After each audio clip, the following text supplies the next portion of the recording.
සුබ දවසක් වේවා ඔබ සියලුම දෙනාට. මම ශාන් ටයිල් ගෙදරින් ටයිල් පිළිබඳ දැනුවත් කිරීමේ මාලාවේ 4 වෙනි කොටස තමයි අද මම ගේන්න යන්නේ. ඉතින් ඊට කලින් බොහොම ස්තුතිවන්ත වෙන්න ඕන අපේ කලින් වීඩියෝස් වලට ලයික්, කමෙන්ට්ස් ඒ වගේ තමයි අපිව සබ්ස්ක්‍රයිබ් කරලා තියෙනවා. ඉතින් ඒක ලොකු ශක්තියක් ඒ වගේ මානසික තෘප්තියක්. මොකද ඒ ඔයාලගෙන් ලැබෙන ඒ ෆීඩ්බැක් එක ඉතාම වැදගත්. ඉතින් අපි කලින් වීඩියෝස් වලදී අපි කතා කරලා තියෙනවා ටයිල් එකක් ගන්න යනකොට මොනවද කන්සිඩර් කරන්න ඕන කරුණු ඒත් එක්කම සෝෂල් මීඩියාස් වලින් ටයිල් එකක් හොයද්දී අපි කන්සිඩර් කරන්න ඕන කරුණු සම්බන්ධයෙන් කලින් වීඩියෝස් වලදී අපි කතා කරලා තියෙනවා. ඉතින් අපි අද කතා කරන්න බලාපොරොත්තු වෙන්නේ ටයිල් එකක් ගත්තට පස්සේ මොනවද අපි විශේෂයෙන්ම සලකා බලන්න ඕන කරුණු 8ක් සම්බන්ධයෙන් කතා කරන්න බලාපොරොත්තු වෙනවා. ඉතින් ගොඩක් අය හිතන ටයිල් එකක් මිලදී ගත්තට පස්සේ එතනින් එහාට ලොකුවට අපිට ඒ ගැන හිතන්න යමක් නැහැ කියලා. නමුත් අපි ටයිල් එක මිලදී ගත්ත වෙලාව ඉඳලා ටයිල් එක අල්ලලා ඉවරනකම්ම අපිට ප්‍රධාන වශයෙන්ම සලකන්න ඕන කරුණු 8ක් තියෙනවා. ඒ සම්බන්ධයෙන් අපි එකින් එකට කතා කරන්න බලාපොරොත්තු වෙනවා අපි සැලකිය යුතු කරුණු සම්බන්ධයෙන්. ඉතින් ටයිල් එකක් ගත්තට පස්සේ සලකන්න ඕන පළවෙනි කරුණ තමයි ටයිල් එක ගත්ත තැන ඉඳලා අපේ සයිට් එකට එහෙම නැත්නම් ගෙදරට මේ ටයිල් එක ප්‍රවාහනය කරගන්න විදිය. ඉතින් සමහරක් වෙලාවට ටයිල් එක දෙන කම්පැනියම එහෙම නැත්නම් යා ආයතනයම ටයිල් සප්ලයි කරලා දෙන අවස්ථාවක් තියෙනවා. එහෙම නැති වෙලාවක අපිට අපි විසින් ටයිල් ප්‍රවාහනය කරගන්න වෙලාවක අපි කන්සිඩර් කරන්න ඕන මේ ටයිල් එක ප්‍රවාහනය කරන මාධ්‍ය. ඒ අපි දාගන්න වාහනය සම්බන්ධයෙන් සැලකිලිමත් වෙන්න ඕන. මොකද ඒක ටයිල් ප්‍රවාහනය කරන සුදුසු වෙන්න ඕන. ගොඩක් වෙලාවට වෙන්නේ කුමන හෝ ටයිල් නැත්නම් අපි උදාහරණයක් විදිහට පික්මි එකක් හරි එහෙම තියෙන වාහනයක තමයි ගොඩක් අය පාවිච්චි කරන්නේ. නමුත් ඒ තියෙන වාහන ටයිල් ප්‍රවාහන සඳහා සුදුසු වෙන්නේ නැහැ. ඉතින් ඒ නිසා ඒක ගැන අවධානය යොමු කරන්න ඕන. මොකද මේ ටයිල් කියන එක අනිත් භාණ්ඩ වලදී බරයි. ඉතින් බර දරා ගැනීමේ හැකියාවක් තියෙන වාහනිකුත් අපි යොදා ගන්න ඕන. ආයෙ තමයි ටයිල් ප්‍රවාහනය කරද්දී මේ සිරස් අතර තමයි ටයිල් එක වාහනයට හේතු කරන්න ඕන. ඒ කියන්නේ කෙලින් අතට. ප්ලැට් දාන්නේ නැහැ. මොකද මේ ප්ලැට් දානකොට ඒ ටයිල් එක උඩින් බරක් වැටුනොත් කැඩීමේ සම්භාවිතාවය වැඩි. ඉතින් ඒත් එක්කම මේ ටයිල් එක අපි වාහනයට සිරස්වල තියද්දී යටින් අනිවාර්යයෙන් මේකට එක රිජිපෝම්යක් එහෙම නැත්නම් කාඩ්බෝඩ් එකක් හෝ කුමන හෝ මාධ්‍යයක් ඔස්සෙන් යට තියෙන ඝර්ෂණය අඩු කරන්න ඕන. මොකද ඒ පාරවල් වල යද්දී ඒකේ ගැස්සීමත් එක්ක ටයිල් වල කොන් කැඩීමේ ප්‍රවණතාවයක් තියෙනවා. ඒත් එක්කම අපි ටයිල් දෙක සිරස් අතර තියලා ගැට ගහද්දී හොඳට ටයිට් වෙන්න. ඒ කියන්නේ ස්පේස් එකක් මැද තියෙන්නේ නැති වෙන්න අපි ඒක ගැට ගහ ගන්න ඕන. ආයෙ තමයි මේ ටයිල් එක උඩ තවත් භාණ්ඩයක් එහෙම නැත්නම් තවත් ටයිල් එකක් උඩ තියලා ප්‍රවාහනය කරන්න එපා. ඒතකොට ඩැමේජ් වෙන්න හැකියාව වැඩි. ඒත් එක්කම සෙරමික් එකක් උදාහරණයක් අපි කොමඩයක් වගේ අරන් යනවා නම් ඒක අනිවාර්යයෙන්ම කියන්නේ ෆ්ලැට් සර්ෆේස් එකක තියලා තමයි ගෙනියන්න ඕන. නැත්නම් ඩැමේජ් වෙන්න හැකියාවක් තියෙනවා. ඊළඟ කාරණේ තමයි අපි ටයිල් එක ගත්තට පස්සේ සලකන්න ඕන මේ ප්‍රවාහනය කරලා ගෙදරට ගෙනාවට පස්සේ මේක හරියට ස්ටෝර් කරගන්න එහෙම නැත්නම් ගබඩා කරගන්න විදිය. ගොඩක් වෙලාවදී වෙන්නේ ටයිල් එක අරන් ගිහිල්ලා ටික කාලයක් සමහරක් වෙලාවට තියෙනවා තමන්ගේ ගෙදර ටයිල් ඉන්ස්ටොලේෂන් වලට. ඉතින් එතකොට මේ ස්ටෝරේජ් එක හරි වැදගත් වෙනවා. මේක ස්ටෝරේජ් කරද්දී හරියට ෆ්ලැට් පොලොවක එහෙම නැත්නම් හරි ලෙවලින් තියෙන තැනක තමයි මේක ස්ටෝර් කරන්න ඕන. මේකත් අර කලින් කීපෙද සිරස් විදිහට තියන්න පුළුවන් නම් හොඳයි. මේකේ මෙතන තිරස් විදිහට තිබ්බට ප්‍රශ්නයක් නැහැ. මොකද ඒකේ බර දරා ගැනීම හැකියාව තියෙන මොකද ෆ්ලැට් ලෙවල් එක නිසා. හැබැයි ඒක අධික බරක් දාන්න එපා. සිරස් විදිහට තියන්න ඉඩ තියෙනවා නම් ඒ විදිහටම තියන්න. ඒත් එක තමයි මේකේ ස්ටෝර් කරද්දී වැස්සට අවුවට තෙමෙන ඒ වගේ තැන්වල තියන්න එපා. මොකද ටයිල් කියන්නේ හැම දෙයකට ඔරොත්තු දෙන දෙයක් තමයි. නමුත් ඒක සාමාන්‍ය විදිහට තියන්න පුළුවන් නම් ඒකේ ඩියුරබිලිටි එක අපිට වැඩි කරගන්න පුළුවන්. ඉතින් ඒත් එක්කම තමයි මේකේ ටයිල් සයිස් එක. දැන් අපි උදාහරණයක් විදිහට 2x4 2x2 ඔය දෙක එක ගොඩේ තියන්න නැත්නම් එකකට උඩ තියන්න යන්න එපා. ඒක වෙන වෙනම තමයි අපි ගබඩා කරගන්න ඕනේ සයිස් එකත් එක්ක. ඊළඟ කාරණේ තමයි අපි ටයිල් ගෙනාවට පස්සේ අපි ඒ ආයතනයේ මිලදී ගත්ත ටයිල් ප්‍රමාණය ඒ වගේ තමයි මේකේ හානි වෙලා තියෙනවා නම් ඒ පිළිබඳ පරීක්ෂාවක් කරන්න ඕන. ඉතින් ඔයාලා ඉන්වොයිස් එකක් තියෙනවා. ඒ ඉන්වොයිස් එකත් එක්ක චෙක් කරගන්න ඕන. අප උදාහරණයක් විදිහට 2x2 100ක් ගෙනාවා නම් ඒ 2x2 100 ඒ එක තැනක අපි ස්ටෝර් කරන්න ඕන. තව අපි උදාහරණයකට ලිවිං ඒරියා කියලා හිතන්න.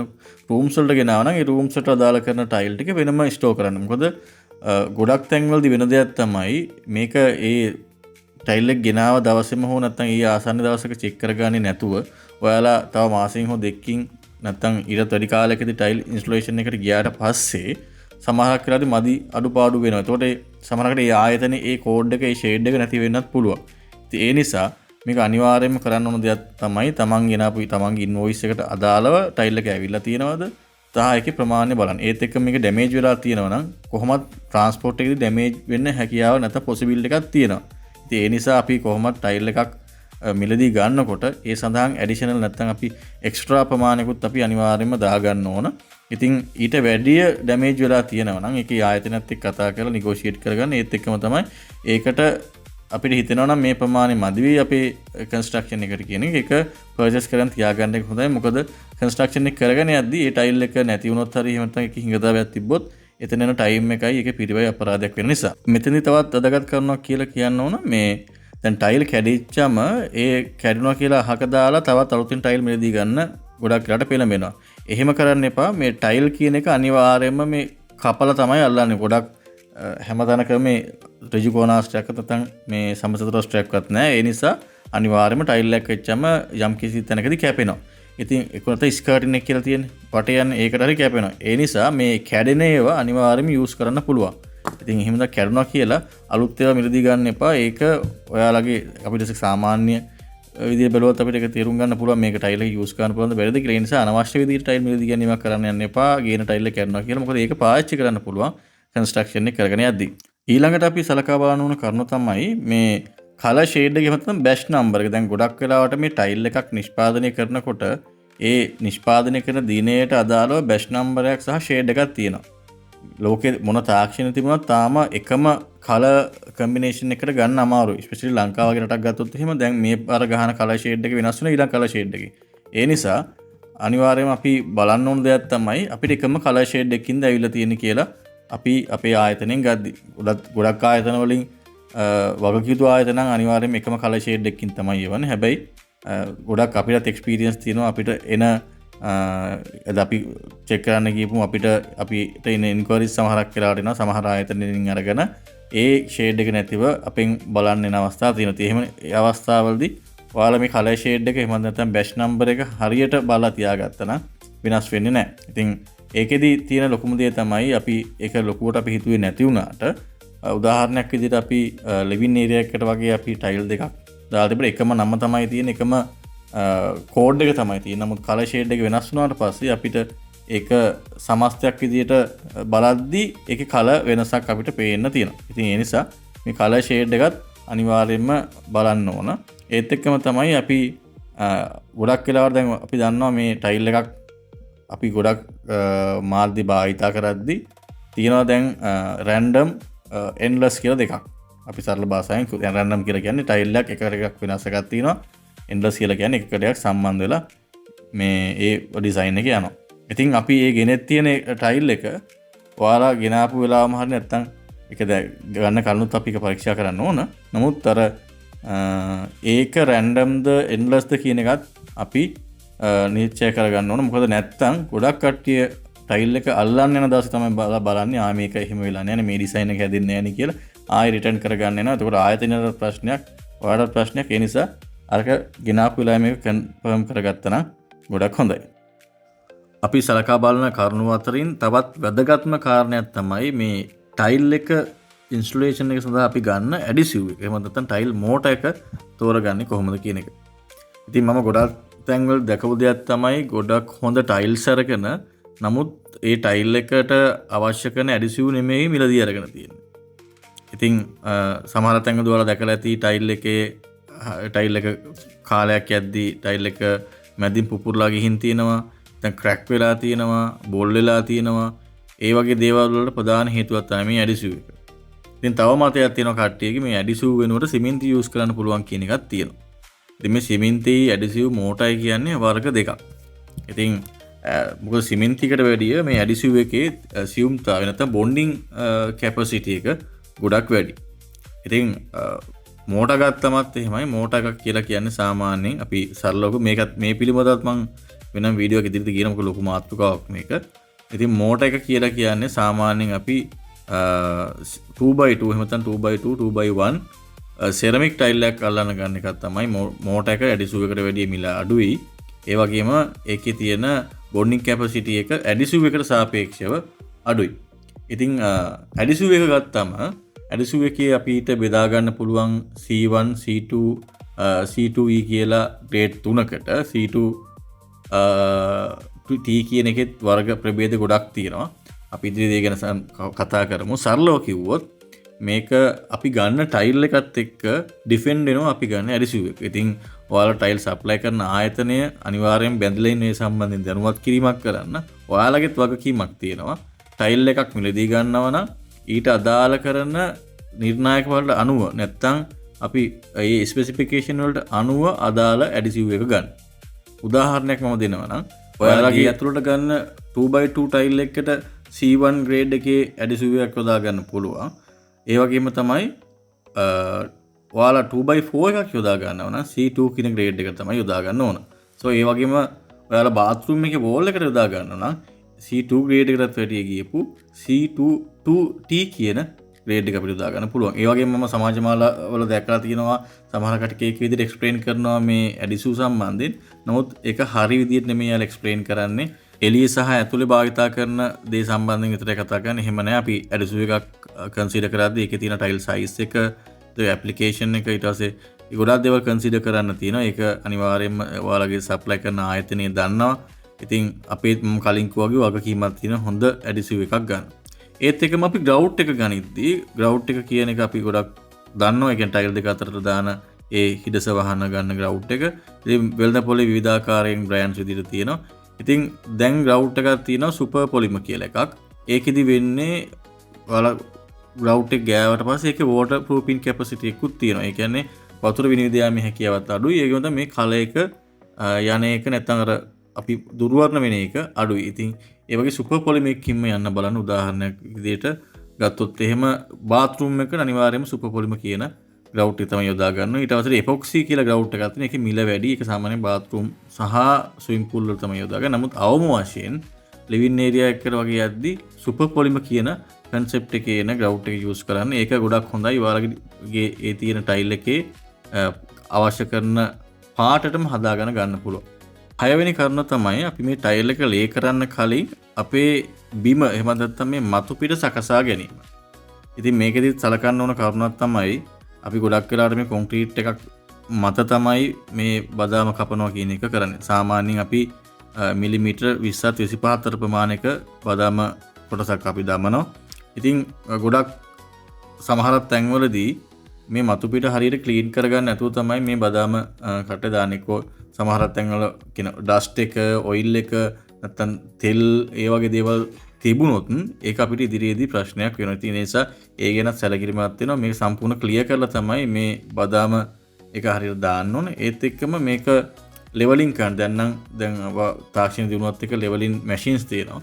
ඒ මැෂින්ස් වලින්ම ලෙවල් කරගන්න ඕනේ. මොකද මේ තැනදී තමයි ඔයාලට පුළුවන් ඔයාලට වතුර බහින්න ඕන දිශාව, එහෙම නැත්නම් උදාහරණ බාත්රූම් එකක් නම් බාත්රූම් එකේ වතුර බහින විදිය, වැරන්ඩ එක නම් වැරන්ඩ එකෙන් ස්ලොප් වෙලා යන්නේ. ඒ වගේ තමයි අනිත් හැම තැනකම මේ ස්ලොප් එක එහෙමත් ඔයාලා ගන්න පුළුවන් වෙන්නේ මේ හරියට බදාම කපන තැනින්. ඉතින් එතකොට ඒත් එක්කම ආයෙ සැලකිලිමත් වෙන්න ඕන තමයි මේ බදාම කැපුවට පස්සෙත් මේ බදාම කපන මතු පිට ඇඩිසු දාන්න තරම් සුදුසු මට්ටමක තියෙනවද කියලා. ගොඩක් වෙලාවට කටි යූස් කරන මේ ලොකු වැල්ල යූස් කරාට පස්සේ ලොකු ගැප්ස් තියෙන්න පුළුවන්. ඒ නිසා පුළුවන් තරමක් මේක ලොකු ගල් තියෙන වැලි වෙනුවට මධ්‍යස්ථ ප්‍රමාණයේ දේවල් තෝරගන්න පුළුවන්, වැල්ලක් තෝරගන්න පුළුවන් නම් මේ බදාම කපන්න හරි හොඳයි. ඒතකොට ඒත් එක්කම මේ ගොඩක් තැන්වලදී තවත් වෙන වැරද්දක් තමයි මේ බදාම කපන එකට එහෙම ලොකු හොඳ සිමෙන්තියක් අවශ්‍ය නැහැ. ඕන එකක් යූස් කරන්න පුළුවන්. එහෙම නෙමෙයි. යූස් කරන එක හොඳ සිමෙන්තියක්, ස්පෙસિෆිකේෂන් හොඳ ඒවා, ඒ වගේම හොඳ කීර්ති නාමයක් තියෙන එකක් යොදා ගත්තොත් අපේ ටයිල් එකට කල්පවත්ම හොඳයි. ඊළඟ කාරණේ තමයි මේ කරුණ වටින් වැදගත්ම කාරණේ. ඒ තමයි අපි ටයිල් එකක් අල්ලගන්නකොට කොහොමද හොඳ බාස් කෙනෙක් තෝරගන්නේ. නැත්නම් අපේ ටයිලව තෝරගන්නේ කොහොමද කියන එක තමයි මම මේකෙන් කතා කරන්නේ. ඉතින් දැන් ගොඩක් අයගේ ට්‍රෙන්ඩ් එකක් තමයි මේ සෝෂල් මීඩියාස් යූස් කරලා තමයි මේ ටයිල් බාස්ලා නැත්නම් මේ ටයිල් වරුම හොයාගන්න යන්නේ. ඉතින් ඇත්තම කිව්වොත් දැන් ලංකාවේ ඇතුලේ මේ ප්‍රොෆෙෂනල් ටයිල් බාස්ලා බොහොම අඩුයි. ඒකට හේතුවක් තමයි විවිධ රටවලට අපේ ලංකාවෙන් ශ්‍රම ගලණයත් එක්ක ගිහිල්ලා ඒ රටවල තමයි මේ ලංකාවේ වැඩ කරන්න පුළුවන් ගොඩක් හිටපු බාස්ලා ගිහින් තියෙන්නේ. මේ ලංකාවේ ඉන්නව නැත්තේ නැහැ. නමුත් දැන් ගොඩක් අය ඉන්නේ පුරුදු වෙමින් තාම තමන්ගේ නිපුණතාවයට එන ගමින් තමයි තියෙන්නේ. ඉතින් මේ සෝෂල් මීඩියාස් වලින් ඔයාලා තෝරගන්න ගොඩාක් ටයිල් බාස්ලා මම ඔය කියපු කොට්ටාසෙ තමයි ඉන්නේ. ඉතින් ඒ නිසා සෝෂල් මීඩියාස් වල හොඳයි නෑ කියලා කියනව නෙමෙයි ඉන්නවා. නමුත් මේ සෝෂල් මීඩියාස් වලින් හරියට අවශ්‍ය කෙනෙක් තෝරගන්න හරි අමාරුයි. ඉතින් එහෙම තෝරගන්න ඕන නම් කරන්න ඕන දෙයක් තමයි අපි මොකක් හරි වල ඇඩ්වර්ටයිස්මන්ට් එකක් හරි දෙයක් දැම්මට පස්සේ ඒ අදාළ පුද්ගලයා කරපු වැඩ ටිකක් වාට ගින්නන්න පුළුවන්. හැබැයි ඒක ගොඩක් වෙලාවට දකින දෙයක් තමයි මේ වැඩේ බලන්නවත් අවබෝධයක් නැහැ. මේ වැඩේ කොහොමද කරන්නේ වෙන්නේ මොකද්ද හරියට වෙන්න ඕන කියන එක අවබෝධයක් මේ ඒ බලන කෙනාටත් නැති වෙන එක. ඒ නිසා මේ සෝෂල් මීඩියාස් වලට නැත්තම් උදාහරණයක් විදිහට ආයෙ තමයි මිල අපි උදාහරණ කිව්වොත් එහෙම දැන් වර්තමානයේ 2x2 ටයිල් එකක් අල්ලන්න බදාම කපාගෙන කියලා අපි කියන්නේ. ඒක අල්ලන්න සාමාන්‍යයෙන් 80ට 90ට එහෙම කරන කට්ටියක් තියෙනවා. එතකොට 120ට 130ට කරන කට්ටියක් තියෙනවා. 150ට 160ට කරන කට්ටියක් තියෙනවා. 200ට කරන කට්ටියක් තියෙනවා. එතකොට එහෙම මිල වෙනස් වෙන්න හේතු තමයි එයාගේ තියෙන නිපුණතාවය. එහෙම නැත්නම් එයාගේ හැකියාව. දැන් 200ට වගේ කරන කෙනෙක් එයාලා Facebook වල පෝස්ට් දාගෙන එහෙම යන්නේ නැහැ. මොකද ඒ තරමට යාළුව වැඩ තියෙනවා. ඒක යාගේ නිමාව ගත්තොත් 100%ක්ම තියෙනවා. එහෙම කරන කොටාසවල ඒ කියන කට්ටියව ඒ කියන්නේ ප්‍රොෆෙෂනලිම යාළුව අඳුර ගන්න පුළුවන්. ඉතින් දැන් හොඳ ටයිල් එකක් අරගෙන ඒකත් ටයිල් අල්ලන එක අඩුවට කරගන්න කියලා හිතාගෙන රුපියල් 80 90 100 110 ඒ වගේ තියෙන තැන්වලදී දෙන්න ගියාට පස්සේ තමන් ලක්ෂ ගණන් වියදම් කරපු ටයිල් එකේ යන කොස්ට් එක එකපාර නැති වෙනවා. මොකද මේ ටයිල් එක අල්ලනවා කියන එක කලාවක්. ඉතින් ඒක හැමෝටම කරන්න බෑ. නමුත් සාමාන්‍ය දැන් මේ කන්ස්ට්‍රක්ෂන් ෆීල්ඩ් එකේදී මේසන් බාස් කෙනෙක්ට වැඩිය ටයිල් බාස් කෙනෙක්ට ඉපීමේ හැකියාවක් තියෙන නිසා ඔක්කොමල බලන්නේ ටයිල් බාස්ලා වෙන්නේ. හැබැයි අතර මේක තමන් 100%ක් මේ සම්බන්ධයෙන් පුහුණු වෙලාවත් නැත්නම් NVQ level අඩු ගානේ 4වත් එහෙම පාස් වෙලාවත් නෙමෙයි. අර තියෙන මුදල් මේ තියෙන අවශ්‍යතාවයත් එක්ක එහෙම යනවා. ඉතින් ඒ හින්දා තෝරගද්දි අනිවාර්යයෙන්ම මේක අහන කට්ටිය නෝ මං කියන්නේ Tamanට එහෙම බාස් කෙනෙක් හරි හිමවා ගන්න ඕන නම් Facebook එකේ post දාන්න එපා මට මෙච්චර වර්ගඩි ප්‍රමාණය තියෙන මිල කීයද කියලා. එහෙම නම් කවදාවත් ඔයාලට හම්බෙන්නේ නැහැ හොඳ කෙනෙක්ව. ඒක පාට හොඳ කෙනෙක් හොයාගන්න නම් පළවෙනි දේ තමයි ඔයාට කතා කරද්දී අවබෝධයක් ගන්න පුළුවන් ඒ කියන පුද්ගලයාට මේ සම්බන්ධයෙන් තියෙන අවබෝධය ඒත් එක්ක මේකේ තියෙන එක්ස්පීරියන්ස් එක සහ ඔහු කරලා තියෙන දේවල් එක්ක ඔයාට අවබෝධයක් ගන්න පුළුවන්. එහෙමත් නැත්නම් මේ ඔහු කරපු නැත්නම් ගොඩක් වෙලාවට අපි යන්නේ වෙතින් වෙත වගේ යන අවස්ථාවවලදී තව කෙනෙක්ගේ කරපු දේක් බලලම ඔයාට පුළුවන් නම් ඒක යාට ඒ වැඩේ දෙන්න. ඒක තමයි හොඳම වැඩේ.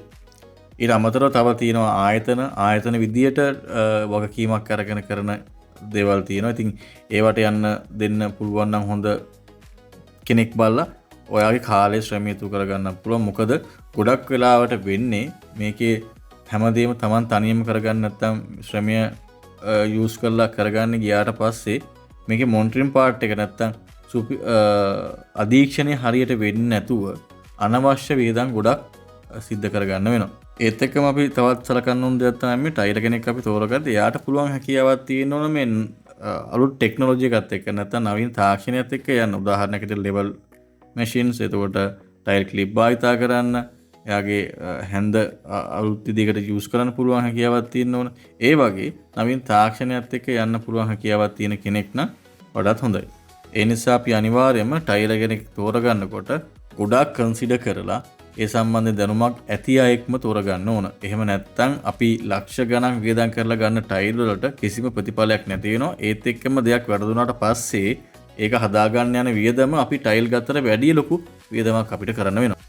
අද අපි කතා කරපු ටොපික් එකේ 8 වෙනි කරුණ තමයි මේ වැඩේ ආරම්භයට සහ අවසානයේ පස්සේ අපි පරීක්ෂා කරන එක. ඒ කියන්නේ ටයිල් ලෙවලින් වලට ලයිට් ඉන්ස්ටොලේෂන් වලට කලින්. ඉතින් ටයිල් එක ඉන්ස්ටොලේෂන් වලට කලින් අපි සලකන්න ඕන කරුණක් තමයි මේ අපේ බේස් එක නැත්නම් අපි මේ සිමෙන්ති වලින් කපපු බේස් එක ලෙවල් එක අපි අනිවාර්යෙන් බලන්න ඕන. ඊළඟ එක තමයි මේ ටයිල් එකක් අපි ලේ කරන්න කලින් ඒ ටයිල් එක අපි බිම ලේ කරලා ඉන්න ඕන. එතන බිම අතුරුලා ඉන්න ඕන ඇඩිසිව් කරන්න කලින්. ඉතින් මොකද මේකෙදි ගොඩක් අපි එහෙම කරන්න හේතුව තමයි අපි දන්නවා මම කලින් කතා කරා වගේ ටයිල් එකේ තියෙන රැන්ඩම් එන්ඩ්ලස් කියලා දෙකක් තියෙනවා. ඉතින් මේ ටයිල් එකක් අල්ලාදී තියෙනවා පිළිවෙලක්. ඒ ටයිල් එකේ තියෙනවා ගොඩක් කටි දැකලා තියෙන මේක ඇරෝ එකක් තියෙනවා. ඒ ඇරෝ එක විදිහ තමයි අල්ලන්නේ ගොඩක් ඒ ටයිලස්ලා හරියට දන්නේ අල්ලන්නේ කොහොමද කියලා. හැබැයි සමහර තැන්වලදී මේක ගැන අවබෝධයක් නැතුව ටයිල් කරන කට්ටියටත් ඒ ඇරෝ එක එහෙමත් නැත්නම් ඒ දිශාවට නෙමෙයි අල්ලලා තියෙන්නේ. ඉතින් එහෙම වුණාම ඒ ටයිල් එකේ තියෙන පැටර්න් එකවත් එහෙම නැත්නම් ඒකේ තියෙන මෝස්තරේ හරිය විදිහට එන්නේ නැහැ. එහෙම වුණොත් ඒකේ නිමාවක් අපිට ගන්න වෙන්නේ නැහැ. ආයෙ තමයි අපි මේ ටයිල් එක බිම ඇතුළු කරලා පස්සේ අපිට පුළුවන් මේ ටයිල් එකේ ප්‍රශ්නයක් තියෙනවනේ. එහෙම නැත්නම් ලෙවලින් එක නැත්තම් ඒකේ සමහරක් වෙලාවට කොන් ඉස්සිලා තියෙනවා පහත් වෙලා තියෙනවා නම් අපිට පුළුවන් ඒ අපි ගත්ත ආයතනය දැනුවත් කරන්න. මොකද ඒක අපෙත් වගකීමක් තියෙනවා. ටයිල් එකේ ඇඩිසිව් කරන්න කලින් අතුරුලා බලන්න ඕන ටයිල් එක හොඳයිද කියලා. එහෙම ප්‍රශ්නයක් තියෙනවා නම් අපි ටයිල් එක ඇඩිසිව් කරන්න කලින් අපිට ඒ ආයතන දැනුවත් කරලා ඔයාලට එක්ස්චේන්ජ් එකක් කරගන්න පුළුවන්. ඒ වගේ තත්ත්වයක් උදා වෙලා තිබ්බොත්. තවත් වැදගත් කාරණයක් තමයි මේ ටයිල් එක ගෙදර අල්ලන්න ටයිල් කෙනෙක් අලුතෙන් ආවට පස්සේ ඔයාලා ටයිල් එක අල්ලන්න ඕන අපි උදාහරණයක් කිව්වොත් ගෙදරක තියෙනවා කියලා කියන රූෆ් টොප් එක. රූෆ් টොප් තියෙනවා, වැරන්ඩා තියෙනවා, ලිවින් ඒරියා තියෙනවා, බාත්රූම් තියෙනවා. එතකොට අපිට පුළුවන් මේ ටයිල කෙනෙක්ගේ ටයිල් එක ඇල්ලීමේ දක්ෂතාවය කොහොමද කියලා බලන්න අපිට රූෆ් টොප් එක අල්ලලා දෙන්න පුළුවන්. කොහොමත් අපි ටයිල් කරද්දී අපිට මුල උඩ ඉඳලා පල්ලෙහාට එන්න පුළුවන් නම් ගොඩක් හොඳයි. මොකද ඒ ටයිල් කිරීමේ සීක්වන්ස් එක ඒ පැත්තෙන් පටන් ගත්තොත් ඔයාලට මේ ටයිල් වල ඩැමේජ් වෙන ප්‍රතිශතය අඩු කරගන්න පුළුවන්. ඉතින් ඔයාලට ඒකත් ඒ සීක්වන්ස් එකත් ඒ විදිහට යන ගමන්ම ඔයාලට රූෆ් টොප් එක ඒ වගේ ඔයාලට ලීස්ට් මේ ෆයර් ඒරියා එකක් දුන්නාට පස්සේ ඔයාලට පුළුවන් මේ ටයිල හරියට ටයිල් කරනවද නැද්ද කියලා බලන්න. එතකොට ඒකෙන් ඔයාලට අයිඩෙන්ටිෆයි කරගන්න පුළුවන් මෙයාගේ හැකියාවත් එක්ක අනිත් ඒවා කොහොමද කරන්න කියලා අවබෝධ කරගන්න පුළුවන්. ඉතින් ටයිල් එක අල්ලලා ඉවර වුණාට පස්සෙත් අපිට පුළුවන් ඒකේ ටයිල් එකේ ලෙවල් එක හරියට තියනවද, ග්‍රවුට් වල හරියට ග්‍රවුට් වෙලාද, ඒ වගේම ලයින් එක හරියට ඇවිල්ලාද කියන එක චෙක් කරගන්න පුළුවන්. ඒත් එක්කම තමයි අපි විශේෂයෙන් සලකන්න ඕන කරුණක් මේ ටයිල් ඉන්ස්ටලේෂන් කරාට පස්සේ නැවත රීමෙෂර්මන්ට් එකක් කරන්න. ඒ කියන්නේ මේ ටයිල් එක නැවතතාවක් අපි කරපු ස්ථාන වර්ග අඩි ප්‍රමාණය හරි දික් අඩි ප්‍රමාණය හරි නැවත මැනීමක් කරන්න. මොකද ගොඩක් වෙලාවට අපි කලින් ප්ලෑන් එකේ තියෙන ප්‍රමාණය අඩු හෝ වැඩි වීමේ සම්භාවිතාවයක් තියෙනවා. ඒ නිසා නැවතතාවක් මේක වැඩි කරාට පස්සේ මෙෂර්මන්ට් එක ගන්න එක දෙපාර්ශ්වයටම හොඳයි. ඉතින් මේ කියන කරුණු වට තමයි අපි අද කතා කරේ. වැදගත් කරුණු වටක් අපි කතා කරන දීර්ඝ වශයෙන් කතා කරන්න පුළුවන්. මේ ටයිල කෙනෙක්ව තෝරගන්න විදිය ගැන විශේෂ තව වීඩියෝ එකක් පිටිරිදි ගේනවා. ඉතින් හිතනවා ඔයාලට අපි මේ කතා කරපු කරුණු 8න් වැදගත් දෙයක් එන්නේ ඇති කියලා. ඉතින් ඔයාලගේ ගෙදර ටයිල් ගත්තා වගේම අරගෙන ආවට පස්සෙත් මෙන්න මේ කරුණු අවධානය කරගෙන ඔයාලගේ හදන සිහින නිවසේ ඉදිකිරීම් කටයුතු උපරිම සාර්ථකවකින් කරගන්න කියලා ප්‍රාර්ථනා කරනවා. ඒ වගේම තමයි අපි මේ කරන ප්‍රයත්නය හොඳයි නම් අපිට ලයික් එකක් දාන්න, කමෙන්ට් එකක් දාන්න, අපි සබ්ස්ක්‍රයිබ් කරන්න. ඔයාලගේ තියෙන ඕනම ගැටලුවක් අපිට කමෙන්ට් කරන් යන්න. අපිට පුළුවන් ආකාරයෙන් තියෙන ටයිම් ෆ්‍රේම් එකත් එක්ක ඒ හැම ප්‍රශ්නයකටම උත්තර දෙන්න බැඳ සිටිනවා.